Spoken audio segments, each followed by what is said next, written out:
talk for a couple of things. Number one, there's a lot of you are coaching minors, and he can give you a very real and different perspective on what's going on in the coaching world. But also, Marty and I worked together a long, long time ago when my hair wasn't gray and he was still bald. I still but I had darker hair back then.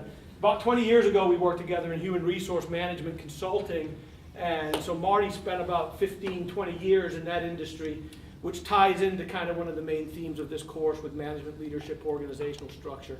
So he'll talk a little bit about what it's like for him within his organizational structure, and I imagine most of you are going to want to talk about coaching a whole lot, so he'll also talk about that. So here's Marty. Great, thanks, Phil. Good afternoon, everybody. All right, I like that response. It's good. It's good. Quick show of hands. How many are part of that athletic coaching minor? This is a pretty good portion, guys. All right. And the rest of you, I understand you could have majors all over the place, right? It isn't necessarily sports management. It could be any number of different things. Is that right? Mm-hmm. Okay, good.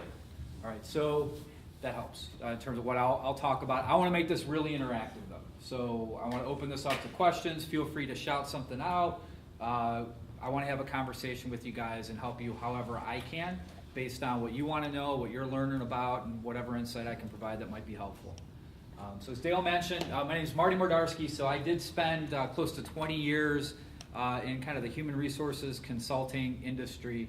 I ran a membership and research practice for many years where we would go out to employers and we would ask them what they were doing in terms of the policies and practices with their employees. How are they managing them? How are they paying them? What kind of incentives were they offering? What kind of policies do they have in place? And a lot of that really rolled up under leadership. Basically, how are you leading? How are you motivating people to come to work every day? How are you getting them to perform? So through that process, which required a lot of interesting data gathering, there's a whole other set of stories I could tell you if you were ever interested. I learned a lot about management practices and what works and what doesn't work. And what doesn't work, what was really slap you in the face, pretty darn obvious, at least to me and I think to Dale and the folks that we worked with, was that kind of the, I'll say, traditional command and control, lead through fear, lead through intimidation, lead by demeaning and embarrassing your employees and your coworkers, doesn't work. And how many of you would say that's common sense? Raise your hand real high. That doesn't work.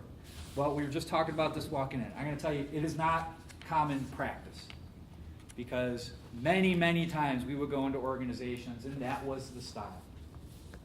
It was about embarrassing and intimidating and leading through fear. Either you do it this way or you're going to lose your job. Okay? My way or the highway. Very literally. And so what our organization did was try to change that. Try to change that mindset because we were also collecting data that showed, hey, if you treat people with respect, if you actually treat them like you value their opinions and what they're doing and the work they're performing, and you provide a culture that supports that, they actually perform better. They stay with you longer. Your business is more successful over time. So we were constantly battling what seemed like common sense, certainly to us and to most people if you talk with them about, hey, this way works better. But the mindset of a lot of the folks we work with who were running organizations was the opposite. So that was kind of my professional career in a nutshell from the human resources standpoint. At the same time, I was also involved in coaching. So I'm actually a BW alum. I played a couple years of baseball here. And after college, I got into coaching baseball at the high school level. I coached over at Benedictine for about 8-9 years. And started to see some things there that were really interesting to me in terms of kids showing up at the high school level, specifically baseball, and not wanting to play. They were done. Okay? And then you talk with them, well, why? I mean, you're 14 years old, okay? You're going to start your high school career. You have the opportunity to play high school baseball. Yeah, well, I'm already playing 80 to 90 to 100 games over the summer. I'm going to these showcases, and I've got this strength and conditioning coach and this pitching coach and this, and I'm burnt out, and my elbow hurts, and my shoulder hurts, and my knees hurt.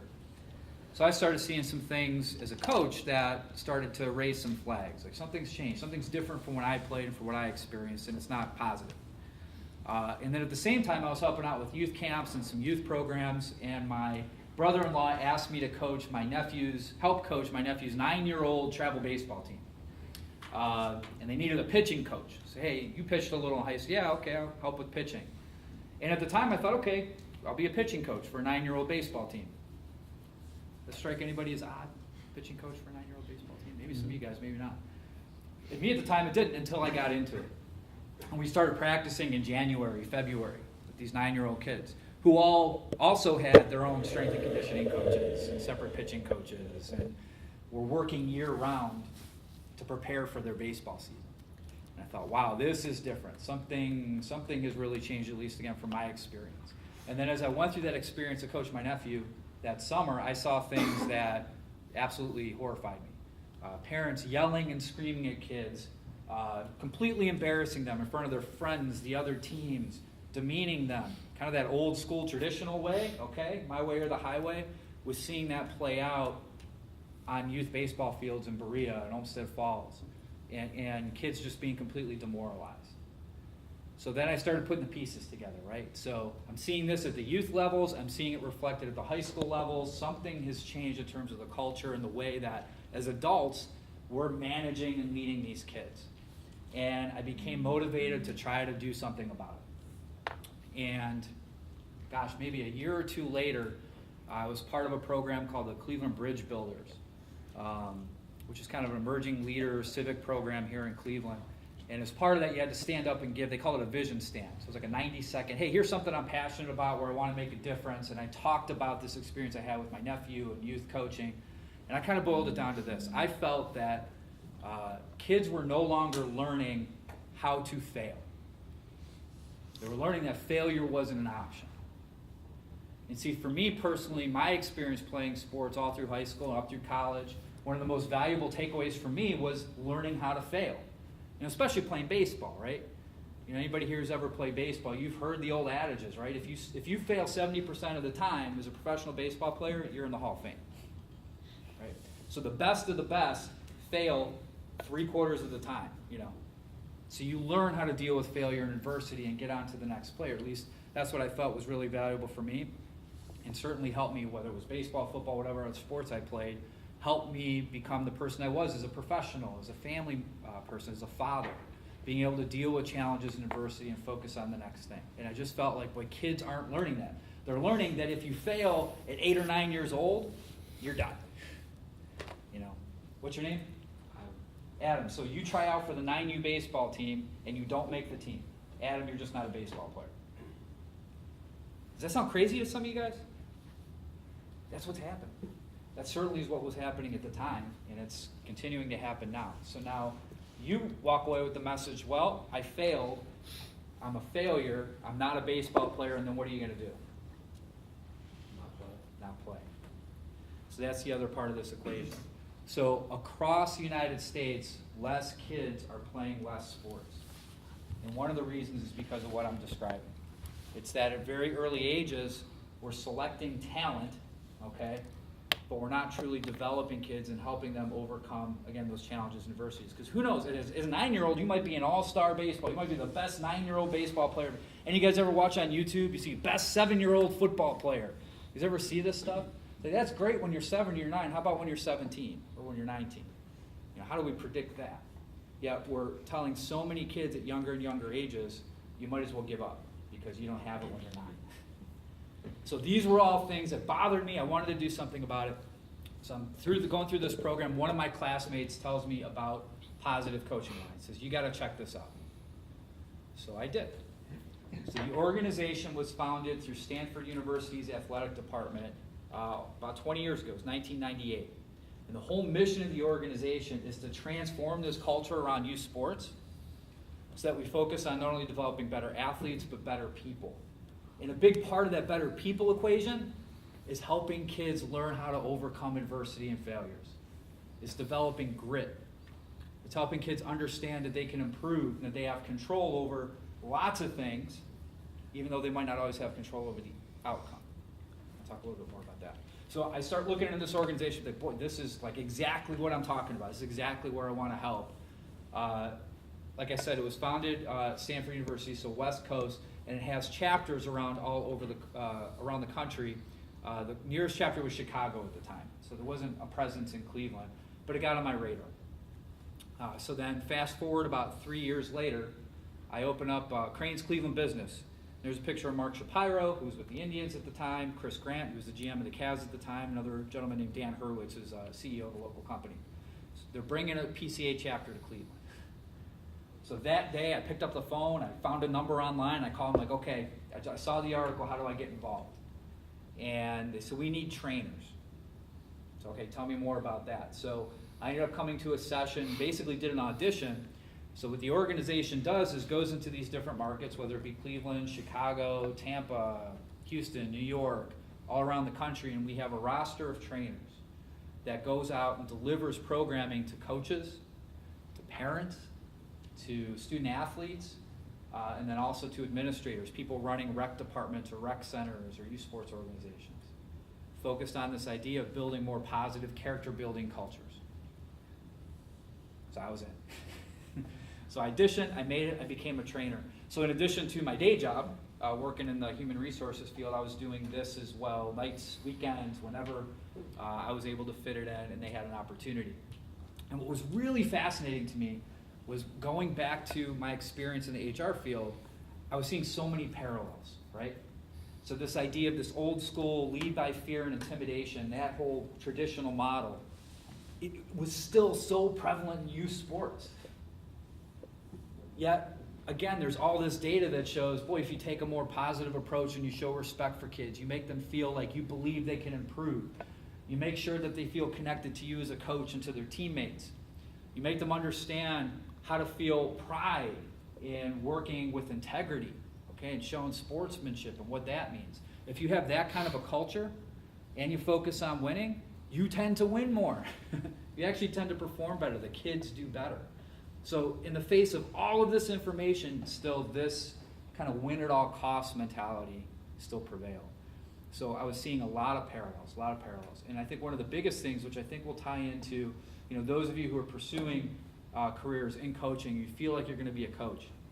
I'll play off some organizational design, development, HR terminology here. What I saw at the time, what I continue to see, and what I think continues to happen to a large degree, is we have a lot of people who are coaches, but they see themselves more as talent acquisition specialists, all right? So you're going to coach a team. What's your name? Stephanie. So Stephanie, you're going to coach a team. What sports have you played? What would you want to coach? Basketball. Okay, so Stephanie's going to put together a basketball team. So you can put together a team and you can have a tryout and you're going to pick the best 10 girls to be on that team. That's talent acquisition, right? I just have to find the 10 best girls, put them on my team. And a lot of coaches do that. A lot of programs do that for obvious reasons. But we also see is that, and I'm not saying Stephanie would do this, Stephanie's not going to do this.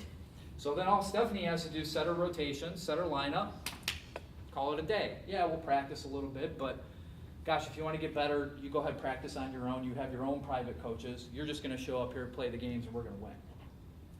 And then if you don't perform well, guess what?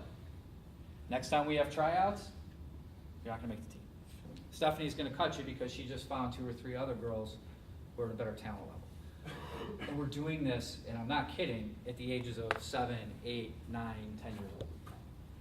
So instead of being more talent development specialists as coaches, so again, using that HR terminology where you're actually working with kids to help them improve, prepare them for the next level, a lot of coaches that I've met and that we certainly work with around the country are more focused on, I'm just going to find the best kids, set my lineup, and we're going to win a lot, and I'll call it a day.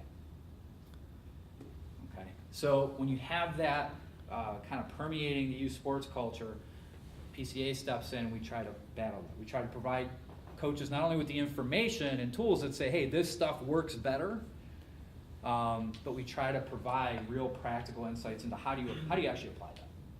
Okay, how do I translate that into actually coaching a basketball practice, or running a team, or running a rec department? So I was a trainer with PCA for about 3 years. The Cleveland organization went through some transitions, and they had an opening for a new executive director. So threw my hat in the ring, went through the interview, selection process, and they hired me. So I've been in my role as executive director of the Cleveland chapter for just over a year.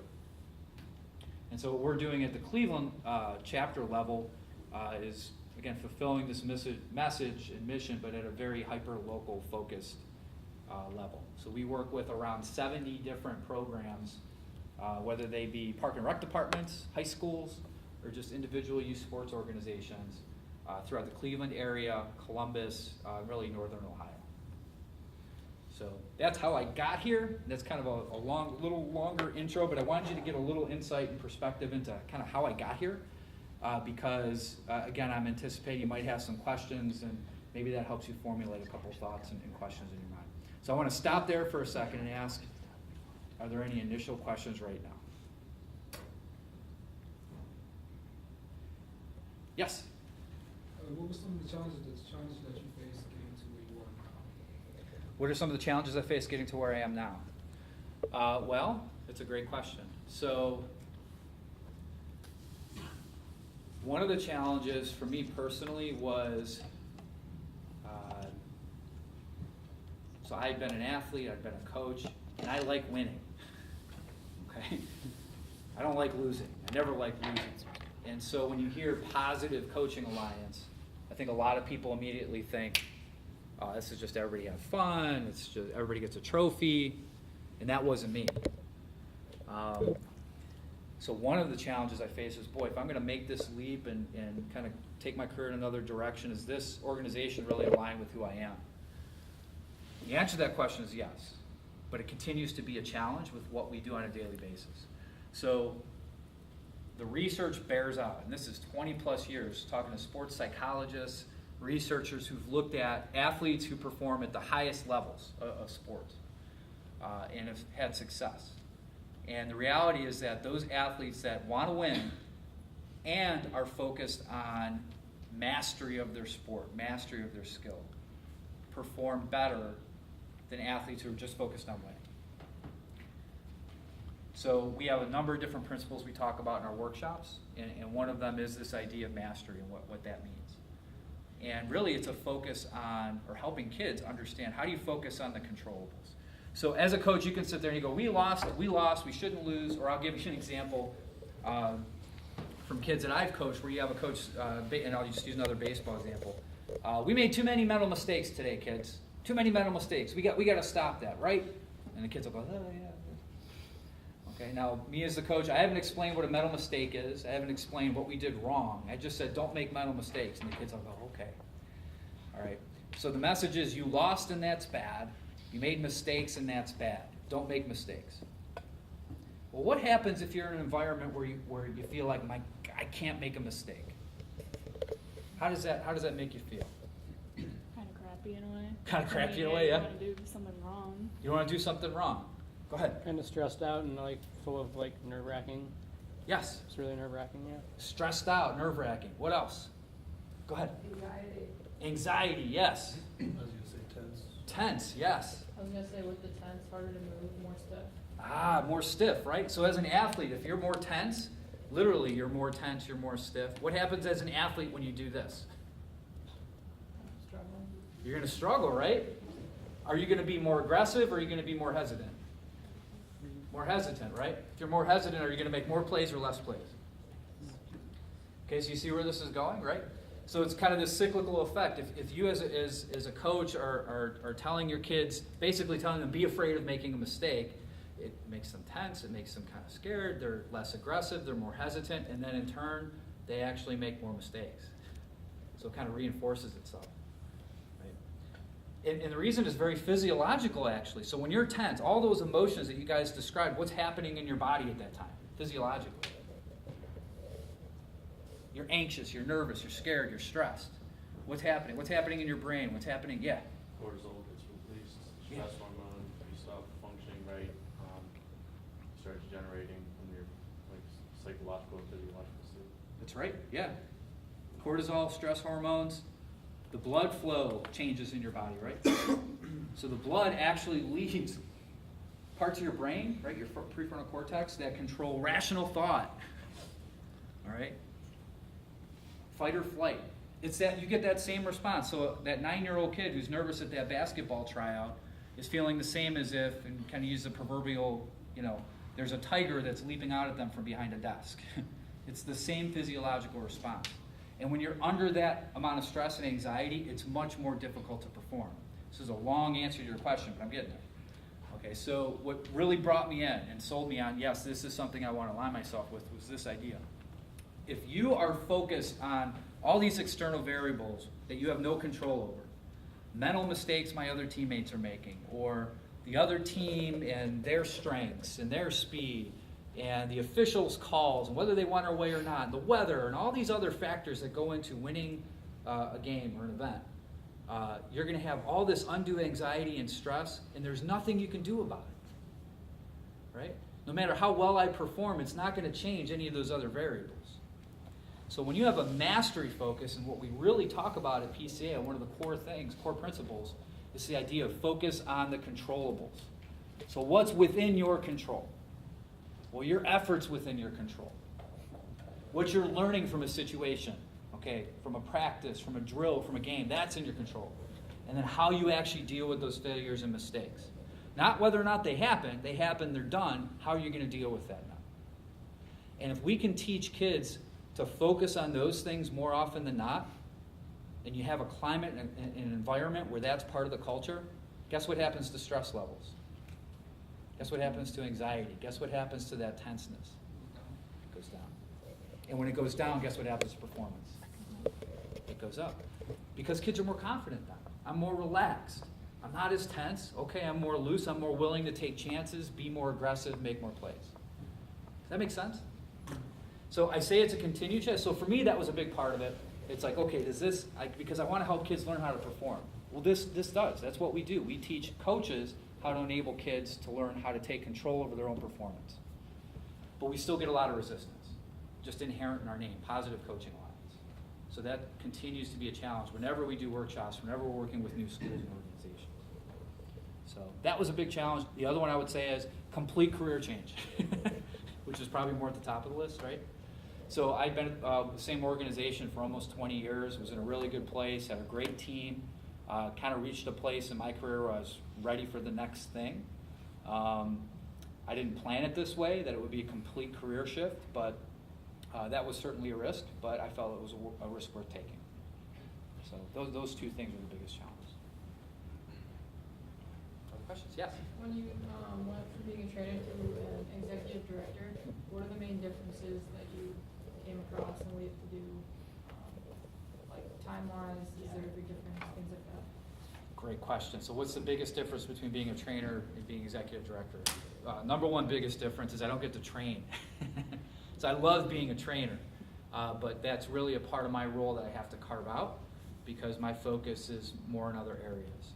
So versus me being a trainer, I have to find other trainers. I have to find other people within our market that I think would make good trainers and put them through that audition process and get them going. My role on a day-to-day basis is really varied. So a couple other notes. So I work remotely. So we don't have a physical office in Cleveland. I have one other full-time employee who works in the Cleveland area, but he works out in Painesville. I'm on the west side of town. Okay, so there's literally like a 70-mile gap between the two of us. Then we have one other support person who works out of Minnesota. So our staff is really spread out. So my daily tasks, I have to be very self-motivated. I have to be very organized and focused on what I'm going to do day to day, and then be able to respond and react if things come up. So we have an issue with a workshop. We have an issue with a trainer. We got to fill this workshop because this person had to cancel. Shift this date around. We have this new opportunity coming in here. We have this new challenge over here. So that's different, although similar to my previous role in my previous career. And then most of my time now is really spent creating awareness, so getting the word out about who we are and what we do, and then also fundraising. So that's probably the biggest part of my job, which is something different. It wasn't something that I did in my previous career. It's certainly not what you do as a trainer. And that requires a whole other, I think, similar skill sets in a way. You've got to be able to communicate. You've got to be able to talk passionately about the mission and what we're doing. But at the same time, kind of the process behind that is a lot different. So, great question. Other questions? Keep them coming. Go ahead, yeah. What was your favorite sport to work with as a trainer? My favorite sport to work with as a trainer. Why? I like baseball because that was probably my comfort zone. And because I think there are so many great examples and analogies that we can draw from baseball that apply to our principles. So I'll give you an example. As a parent, as a coach, your kid's out there pitching, and he or she is struggling. And from your experience playing sports and watching sports, whether it's brothers, sisters, cousins, going to BW games, what happens when that pitcher's out there, especially at the young levels, and he or she is struggling, can't get the ball over the plate, ball 4, ball 8, it's just a carousel around the bases. What does everybody in the crowd start saying? What do the parents start saying? What do the coaches start doing? What do they say? What's that? Start talking negatively about it. Negatively?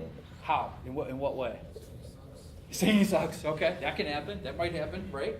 How about to the kid? What's everybody yelling at the kid? Come on, Timmy. What's that? Come on, Timmy. You can do it. You can do it. What else? Something very specific. What does that say? You guys really can. Go ahead. Throw a strike. Throw strikes. Right? Timmy, throw strikes. I was at a game this past year, coached my son. There's a mom standing at the top of the bleachers. Her son's out there pitching. Throw strikes! Like, oh, that's what I'm supposed to do. Throw strikes. Thank you so much. Now I can magically throw strikes. Right? So use that as an example, because even when our intentions are good, okay, as coaches, or in that case as a parent, our message may not really be hitting home the right way. Okay? And we talk a lot about delivering truthful and specific criticism and praise, being really, really important as a coach. So if you just tell a kid throw strikes, that's truthful, okay, but it's not really specific. And when you think about what we were just talking about, that stress reaction, anxiety, what do you think's going on in Timmy's head right now? Is Timmy a little stressed? All right. You think Timmy even hears you? How many of you remember what his ad? How many of you still play sports? Anybody here still play? I mean, how often can you pick out what somebody actually says in the crowd, directed at you? Whether it was your parents, maybe that cut through a little bit more, or even a coach. Or how many times you just ignore it? Or do you learn to ignore it, right? So even though we're trying to help, sometimes we might be doing more harm than good, because we might be throwing gasoline on the fire in terms of that anxiety. Throw strikes. I know I'm supposed to throw strikes. That's what I'm trying to do. Of course, so the kid actually hears you, or the kid doesn't hear you, and then it's just kind of wasted energy and breath. What we talk about in those situations, it's you got to get the kid to hit a reset button. All right? He or she needs to understand how to refocus, because right now we know that Timmy can throw strikes, right? Otherwise Timmy's probably not on the mound throwing. All right, but something's going on right now where he's not focused, and we need to refocus him and hit that reset button. And that doesn't mean yelling at him and pulling, piling on that anxiety. And if we truly want to help him, in that moment, might not be the best time to coach him. And that's something you'll learn as coaches too. So another great baseball example is the third base coach, who stands out there and the kid's up at the plate, and it's, okay, bend your knees, get your elbow up, back elbow up, back up, okay, chin to shoulder, and the pitch is going by, and the coach is still da-da-da-da-da-da. And the kid's like, what do you want me to do? Okay, that's not necessarily the best time to coach the kid. Coaching maybe happens before the game, right? And practice and batting practice, and those are things you learn, and then when you get in the game, go. Right? It's a different mindset, different mentality. So in that way, baseball I think is my favorite, because I think there's a lot to pull from that. I also like football, because football, I think, especially with our name, is where we get a lot of the pushback. It's football, come on, positive, right? I love those situations. Okay? Because I get to turn that around. I get to work with that room and say, look, we're all here because we want our kids to perform better. We all want to win more. We want to teach kids how to win. All right? But doing it this way isn't as effective on the negative side as taking more of a positive approach. So those would be my two favorite. All right, more questions. It's good. Yes? How do you, kind of a two-part question, how do you determine what teams need your assistance, and like how do you get them on board, and then the teams that you do help, how do you track whether or not what you're doing is working, and kind of that kind of stuff? Great question. So the first question, how do we find teams or identify teams that need our help? A lot of times they find us, or we literally are cold calling. So in many ways, it's a blind process. So we find out, here are the youth sports organizations in Solon, Ohio. And my other team member, that's his responsibility. He does that market research, he picks up the phone, and he makes a lot of calls. That's probably where 75 to 80% of our relationships start. Perhaps another 10 to 15% are referrals. So it's other coaches, it's other athletes that have been through our workshops and have partnered with us telling a friend, hey, you gotta look into this. And then there's probably, I'd say maybe another 5% where it may still be cold outreach, but there's a reason for it. So we may read a story in the paper that there was a stabbing at a youth football game. This just happened a couple of years ago. Stabbing at a youth football game, an uncle attacked the coach because he thought his nephew deserved more playing time. Hey, we're gonna call them. Right, so we find some of those opportunities, not find, but as those opportunities present themselves, we talk about, okay, is this a group we should reach out to and what's the right approach, and then in general, I will tell you who needs us, and this goes back to what I said at the beginning. A lot of what we talk about, common sense, is not common practice. And you'll find this out if you haven't coached before, and I suspect some of you probably have coached already, you got a lot on your plate. You got a lot of juggle. Okay, and whether that's just setting those lineups and rosters or communicating with parents, communicating with the kids, planning your practice schedules, coordinating schedules for games, coordinating transportation. I mean, there's a lot that is going to be on your plate. And sometimes some of these details, even though it might seem like common sense in the moment, if you don't have a great framework of tools and practical ideas you can apply, you might miss the opportunity. So I would tell you every organization should work with us. I would tell you especially organizations where that win-at-all-cost mentality is very prevalent and you're losing kids. You're losing kids, you're losing families, they're not coming back because it's due to that culture.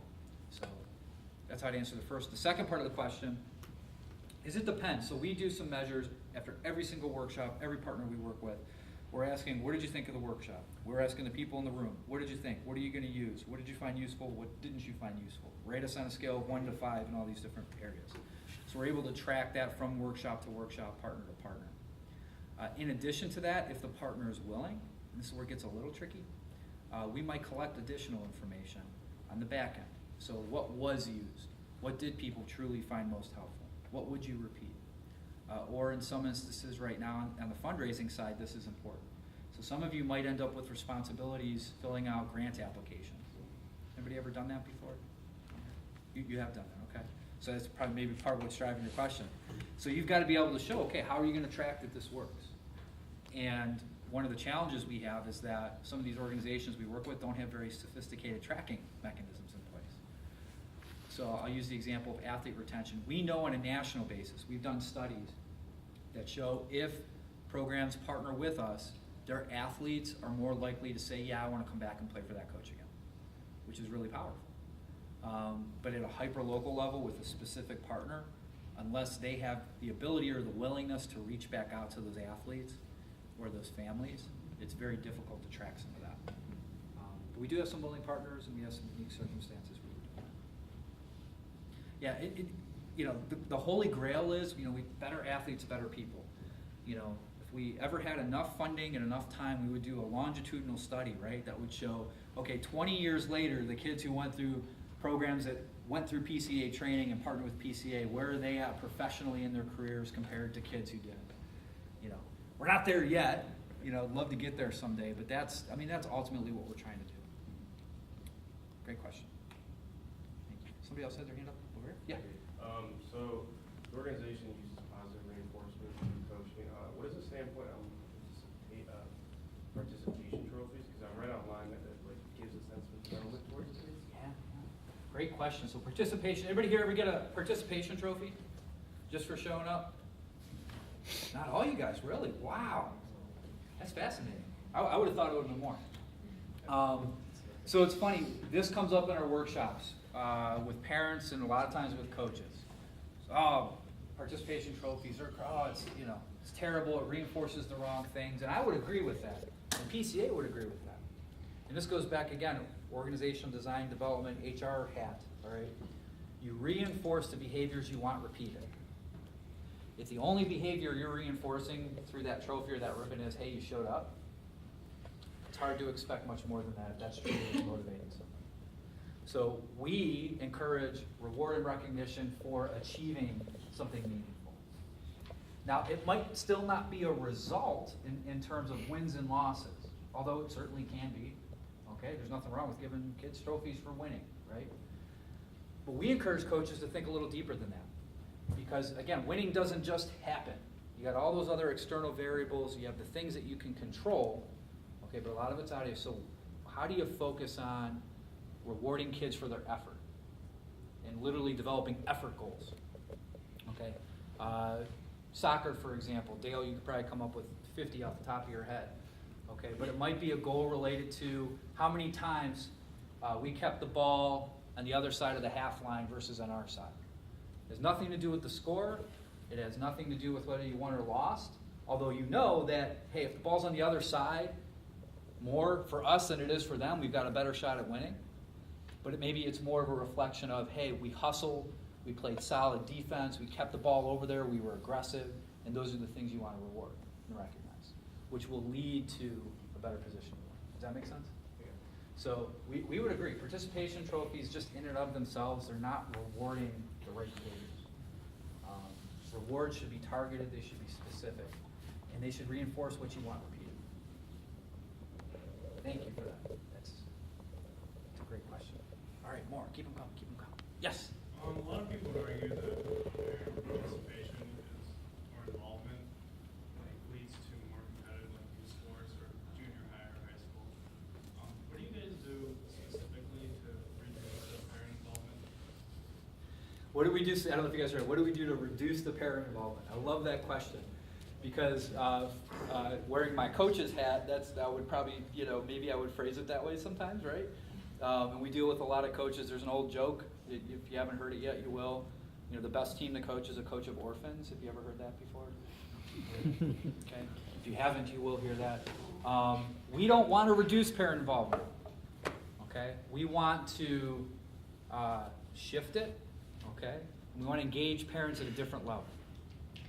Because parental involvement is important, but in the right ways.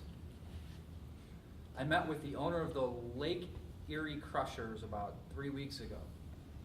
And he told me that when they cut people from their minor league baseball team, parents call. Don't tell my son I called. Don't tell Timmy I called. But why'd you cut Timmy? That is the wrong parent involvement. And it isn't just in sports. In my career, from the HR perspective, we would work with companies that would be like, you're not going to believe this, but Cindy didn't get the job, and her mom showed up at HR yesterday and wanted to know why she didn't get the job. Or dad goes on the job interview. That's the involvement we don't want. And it goes back to what I said at the beginning about learning how to fail.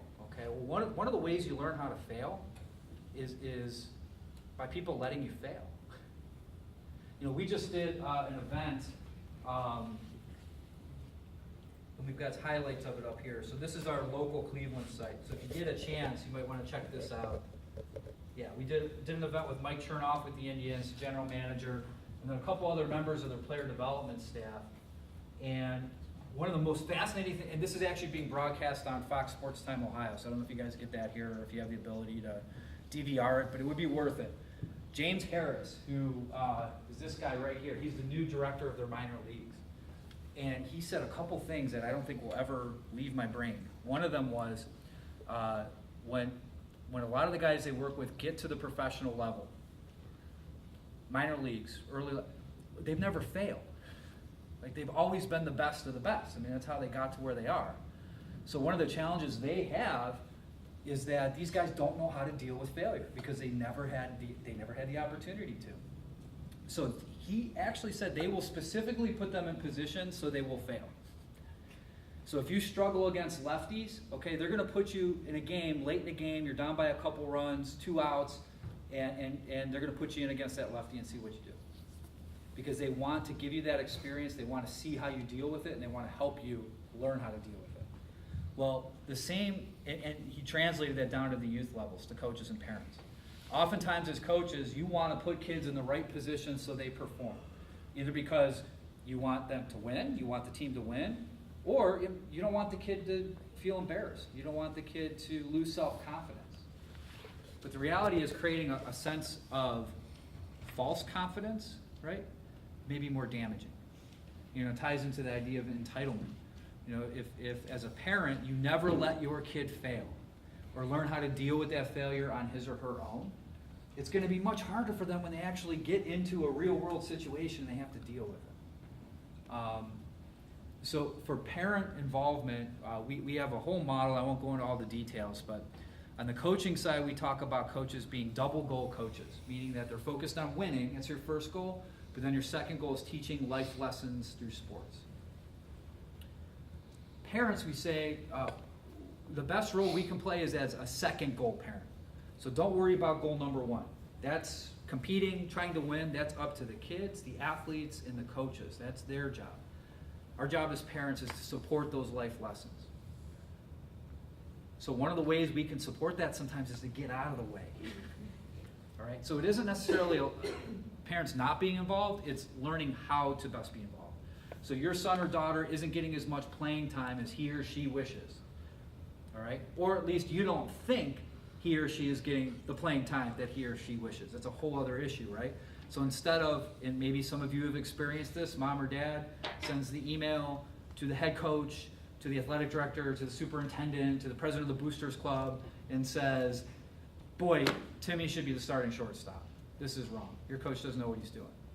Instead of doing that, you know, step one, talk to your son or daughter. Like, does playing time concern them? No, I'm out here, I'm having fun. You know, Joey, who plays shortstop ahead of me, is much better, and I recognize, and that's okay. I'm just out there with my friends having a good time. Okay. Or, yeah, no, I am concerned. I think I should be out there more. So then, what do you think the next step is as a parent that we would encourage? Have the player talk to the coach. Yeah, have the player talk to the coach. Now, that's going to change based on the level. It's different when you're 8 years old versus when you're 18, obviously. But can you coach your kid, your son or daughter, to have that conversation? Difficult conversation. But you know what? That's a conversation they're going to have later in life with a supervisor, with a manager, with their boss, with a spouse, right? Hey, I want something that's not happening. How do you manage that situation? So oftentimes, when we talk about parental involvement, it's getting them involved in a different way. And coaches and parents recognizing, look, we're in this together. We want our kids to achieve and to be successful. So as long as we're playing the right complementary roles, we have a better chance of making that happen. Because if you have coaches who are just like, I'm not talking to parents at all, that's also not helpful, right? So we see compromises. We see, you guys ever been the 24-hour rule? Anybody ever play under a coach that had the 24-hour rule? Okay, so you guys understand the purpose of that? Go ahead and describe. Not everybody raised their hand. Could you describe it? Like if something happens, you have to wait 24 hours before talking to the coach about it. So that way you have time to like simmer down a little bit and say, like, think about it. So that way you don't say like anything that's like rash, I guess. It's a big part of it. So imagine when you guys are going to be coaches, you leave the game, you're in your car, you're about to drive away, and now somebody's parent is doing this on your window. Yeah, you need to talk. That never happens, right, Dale? You know better, right, because you set the expectation, and that's part of it. It's, okay, parents, for us to get together and work together really well, you're going to have to wait 24 hours because we want to avoid those situations, and cooler heads usually prevail, usually. So that's an example. So it's a great question, and it's, you know, and when we're working with a group of coaches, you know, we try our best. We understand that. We understand that perspective. Gosh, parents make it really challenging. We get that. We want to help those coaches build better relationships with parents, not shut them out.